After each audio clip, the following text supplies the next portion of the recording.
నిజ నిర్ధారణకు అంతిమ నిర్ణయం డిఎన్ఏ టెస్ట్. ఉన్నది ఉన్నట్లుగా వాస్తవాలను శోధించి వివరించే మన డిఎన్ఏ టీవీ, మన రాష్ట్రం, మన ఛానల్. నమస్కారం అండి.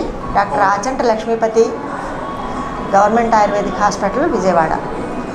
ఈ హాస్పిటల్ విజయవాడ నగరం నడిబొడ్డులో బందర్లాకులు బస్ స్టాపు పక్కనే ఉంది. ఇది 100 సంవత్సరాల చరిత్ర కలిగి ఉన్న హాస్పిటల్. 100 సంవత్సరాలు అయ్యింది. ఈ మధ్య మేము 100 సంవత్సరాల ఫంక్షన్ కూడా చేసుకున్నాము.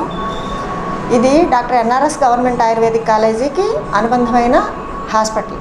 అంటే టీచింగ్ హాస్పిటల్. అంటే అక్కడ ఎవరైతే 5 years కోర్సు స్టడీస్ చేస్తారో వాళ్ళు ఇదే హాస్పిటల్లో హౌస్ సర్జన్సీ చేస్తారు. దానికి సంబంధమైన గైడ్లైన్స్ అన్నీ కూడా మేము ఫుల్ఫిల్ చేసి ఆ కాలేజీ స్టూడెంట్స్ కూడా ఇక్కడ చదువుకోవడానికి అనువైన వాతావరణం, బెడ్స్, ఎక్విప్మెంటు, డాక్టర్సు, స్టాఫ్ మొత్తం కూడా మెయింటైన్ చేస్తున్నాం. దీనికి ఆయుర్వేదానికి మధ్య చాలా ఆదరణ వచ్చింది.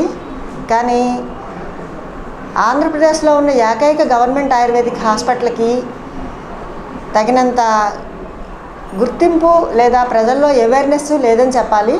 అందుకు మొదటగా మీ ప్రయత్నానికి నేను కృతజ్ఞతలు తెలియజేసుకుంటున్నాను. అయితే ఆయుర్వేదానికి ఈ మధ్య ప్రపంచం అంతా ఆయుర్వేదం కేసం చూస్తోంది. ప్రపంచం అంతా ఆయుర్వేదాన్ని కోరుకుంటోంది. దానికి మన ఆంధ్రప్రదేశ్ కానీ భారతదేశం కానీ తక్కువేమి కాదు. మన దేశం కూడా ఆయుర్వేదంలో కావాలి, ఆయుర్వేదాన్ని మళ్ళీ మేము ట్రీట్మెంట్ తీసుకోవాలని ప్రజలందరికీ ఉత్సాహం వచ్చింది. దానికి తగినంత ఆదరణ వచ్చింది. మా గవర్నమెంట్ సైడ్ మేము కొంత వెనకబడి ఉన్నాము. ఏ విషయంలో అంటే అవేర్నెస్ విషయంలోనే. మా ప్రయత్నము, మా పనుల విషయంలో మేము వెనకబడలేము. అందుకని ప్రస్తుతం నేను ముందర మీ ప్రయత్నాన్ని, మీరు మా దగ్గరికి వచ్చినందుకు నేను మా హాస్పిటల్ మొత్తం, మా డిపార్ట్మెంట్ తరఫున, మా ఆయుష్ డిపార్ట్మెంట్ తరఫున నేను కృతజ్ఞతలు తెలియజేస్తున్నాను. మేమే ఏదో ఒకటి చెయ్యాలని మా కమిషనర్ సార్ చెప్తున్నారు. మీరు ప్రజల్లోకి వెళ్ళండి, మనం ఎక్కడ ఏమేమైతే ఉన్నాయో అవన్నీ ప్రజల్లోకి తెలియజేయండి, మెడికల్ క్యాంప్స్ పెట్టండి, అవేర్నెస్ క్యాంప్స్ పెట్టండి అని చెప్తున్నారు. మేము కూడా ప్రయత్నం చేస్తున్నాము. అయితే రీసెంట్గా మన హాస్పిటల్లో చాలా ఎక్కువ మెడిసిన్స్ వచ్చాయి. తర్వాత న్యామ్ ఫండ్స్ బాగా వచ్చాయి మాకు. ఆ ఫండ్స్ తోటి మేము అప్గ్రేడేషన్ చేస్తున్నాం. అప్గ్రేడేషన్ అంటే హాస్పిటల్కి ఏ ఎన్సిఎస్ఎం నామ్స్ అంటారు. ఆ నామ్స్ ప్రకారము హాస్పిటల్లో ఇన్ఫ్రాస్ట్రక్చర్ ఎలా ఉండాలి, ఎక్విప్మెంట్ ఎలా ఉండాలి, ఫర్నిచర్ ఎలా ఉండాలి, డాక్టర్స్ ఎంతమంది ఉండాలి, స్టాఫ్ ఎంతమంది ఉండాలి, మేము ఏమేమి చేయాలి, అవన్నీ ఫుల్ఫిల్ చేయాలి.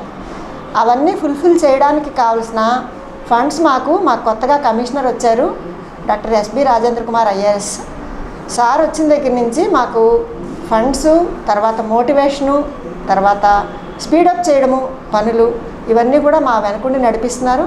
మేమందరం ఆయుష్ డిపార్ట్మెంట్ అందరం కూడా అలాగే పనిచేస్తున్నాము. ఈ హాస్పిటల్లో కొత్తగా ఫుల్గా ఫర్నిచరు, ఎక్విప్మెంటు, మెడిసిన్స్ 3 కూడా వచ్చాయండి. తర్వాత ఈ హాస్పిటల్లో 8 డిపార్ట్మెంట్స్ ఉన్నాయి. జనరల్ మెడిసిన్ అంటే ప్రజలకు అర్థమయ్యే భాషలో చెప్తున్నాను. మేము కాయ చికిత్స, శల్య, శాలాక్య అలా అంటాము. ఆయుర్వేద పరిభాష అది. ప్రజలకి ఇప్పుడు అలోపతి, ఆ టెక్నాలజీ ఎక్కువ అలవాటు అయింది కాబట్టి మా దగ్గర కాయ చికిత్స అంటే జనరల్ మెడిసిన్, బాలరోగ అంటే పిడియాట్రిక్స్, శల్య అంటే సర్జరీ, శాలాక్య అంటే ఈఎన్టీ అంటే డెంటల్, ప్రసూతి స్త్రీరోగ అంటే గైనకాలజీ అండ్ ఆబ్స్ట్రిక్స్, ఆర్చైక విభాగం అంటే ఎమర్జెన్సీ, తర్వాత ప్రత్యేకంగా మాకే ఉండే స్వస్థ వృత్తము మరియు యోగా, తర్వాత పంచకర్మ. ఈ 8 డిపార్ట్మెంట్లు కూడా ఈ హాస్పిటల్లో స్పెషలైజేషన్ చేసిన డాక్టర్స్ తోటి నడుస్తోంది.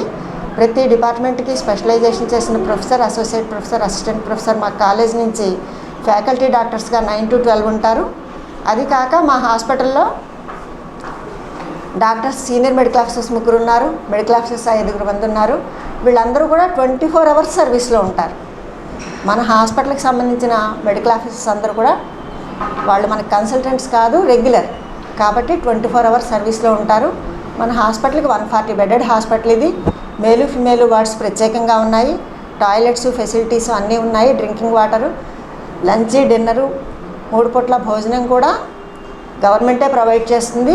స్టాఫ్ ఉన్నారు, అన్ని ఫెసిలిటీస్ ఉన్నాయి. ఇక్కడ ప్రత్యేకమైన ట్రీట్మెంట్లు ఏవైతే ఉన్నారో మీరు డిపార్ట్మెంట్లన్నీ కూడా మీకు చూపిస్తారు. ప్రతి డిపార్ట్మెంట్లోనూ కూడా ఆయా విభాగాలకు సంబంధించి ప్రత్యేకమైన ఆయుర్వేదిక్ ట్రీట్మెంట్లు ఏవైతే జరుగుతూ ఉన్నాయో అవన్నీ కూడా మీరు ఇక్కడ చూడొచ్చు. తర్వాత మాకు మెడిసిన్స్ కూడా కంప్లీట్గా వచ్చాయి. అన్ని మెడిసిన్స్ కూడా అవైలబుల్గా ఉన్నాయి. ప్రజలందరూ కూడా వచ్చి ఆయుర్వేద వైద్యాన్ని మీకు ఉచితంగా అన్ని వసతులతోటి, అంతమంది స్పెషాలిటీ డాక్టర్స్ తోటి, అన్ని డాక్టర్స్ హాస్పిటల్లో అవైలబుల్ 24 అవర్స్ ఉండే మా హాస్పిటల్ డాక్టర్స్ స్టాఫ్ అందరూ ఉన్నారు. అందరూ కూడా మా వసతులన్నీ అందుకొని మా ట్రీట్మెంట్ తీసుకోవాలని కోరుతున్నాం. ఈ సందర్భంగా మాకు మెడిసిన్స్ ఈ మధ్య ఏవైతే వచ్చాయో అవి చాలా కాస్ట్లీ అండి. ఇంతకుముందు ఇంత కాస్ట్లీ మెడిసిన్స్ వచ్చేవి కాదు. ఎందుకంటే బడ్జెట్ని బట్టే ఏదైనా ఉంటుంది. మరి ఈ మధ్య బడ్జెట్ మాకు బాగా వచ్చినందువల్ల మా కమిషనర్ సారు బడ్జెట్ బాగా ఇప్పించారు. మెడిసిన్స్ బాగా వచ్చాయి. మెడిసిన్స్ అన్నీ బాగా అవైలబుల్గా ఉన్న తర్వాత ఈ మధ్యకాలం మాకు 50% హైక్ మేము రిటర్న్గా చూపించగలము. మా స్టాటిస్టిక్స్ 50% హైకు వితిన్ 4-5 మంత్స్ మాకు మెడిసిన్స్ వచ్చి నవంబర్లో వచ్చాయి. వితిన్ 4-5 మంత్స్ హైకు మాకు ఓపీ అండ్ ఐపీలో వచ్చిందండి. ఇంకా చెప్పాలంటే మేము ప్రజల్లోకి మాకు మౌత్ టు మౌత్ అడ్వర్టైజ్మెంటే. మేము ప్రత్యేకమైన అడ్వర్టైజ్మెంట్ హాస్పిటల్ నుంచి అయితే మేమేమీ చేయలేదు. కానీ మెడికల్ క్యాంప్స్ మేము పెడుతుంటాము. మన శివరాత్రికి మెడికల్ క్యాంప్స్ పెట్టారు. మా మెడికల్ ఆఫీసర్స్ అందరూ వెళ్ళి శివరాత్రికి అట్లా జనం ఎక్కువగా ఉండే సందర్భాల్లో తప్పకుండా మేము ప్రజల్లోకి వెళ్ళడానికి మా ప్రయత్నం మేము చేస్తున్నాము. అలాగే ప్రజలు కూడా మా దగ్గరికి వచ్చి మా ఈ ఆయుర్వేద వైద్యము గవర్నమెంట్ది, అన్ని స్పెషాలిటీతో కూడినది, ఆంధ్రప్రదేశ్లో ఉన్న ఏకైక టీచింగ్ హాస్పిటల్లో మొత్తం అందరూ కూడా ఉపయోగించుకోవాలని కోరుతున్నాము. దీనికి మేము ఈ మధ్య మా కమిషనర్ సార్ ఒక సపోర్ట్ కూడా ఇచ్చారు మాకు. ఏంటంటే మా పక్కన బందర్లాకులు బస్ స్టాప్ అనే పేరు ఉండేది. మేము చదువుకున్నప్పుడు కూడా మేము బందర్లాకులు బస్ స్టాండ్ అని బస్ ఎక్కి దిగుతూ ఉండేవాళ్ళం, సిటీ బస్సు. ఆ బందర్లాకుల బస్ స్టాండ్ని మేము గవర్నమెంట్ ఆయుర్వేదిక్ హాస్పిటల్ బస్ స్టాండ్గా మార్చాల్సిందిగా కోరుతూ మేము జీఎం గారికి ఒక లెటర్ పెడితే మా కమిషనర్ సార్ కూడా దానికి సహకరించి వారికి స్వయంగా ఫోన్ చేసి అది బస్ స్టాప్ పేరు కూడా మార్చవలసిందిగా ప్రజలందరికీ తెలియడం కోసం అదొక మార్గంగా ఇట్లా రకరకాలుగా మా ప్రయత్నం మేము చేస్తున్నాము. మా కమిషనర్ గారు కూడా మాకు చాలా సపోర్ట్ చేస్తున్నారు. మా హాస్పిటల్లో ప్రతి ఒక్క డాక్టరు కూడా మీకు చక్కగా రిసీవ్ చేసుకుని మీకు నిదానంగా విని మీకు కావాల్సిన సమస్యలకు పరిష్కారాలు 100% చేస్తారండి. డాక్టర్స్ ఎవరు కూడా మీకు ఇక్కడ విసుక్కోవడం కానీ, మీకు ఇక్కడ ఇబ్బంది పెట్టడం కానీ ఏమీ జరగదు. స్టాఫ్ కానీ అందరూ కోఆపరేట్ చేస్తారు. మీకు ఏం తెలియకపోతే ఏ డిపార్ట్మెంట్ ఎక్కడ, ఏంటి ప్రొసీజర్, అడ్మిట్ అవ్వాలంటే ఏంటి అన్నీ కూడా చెప్తారండి.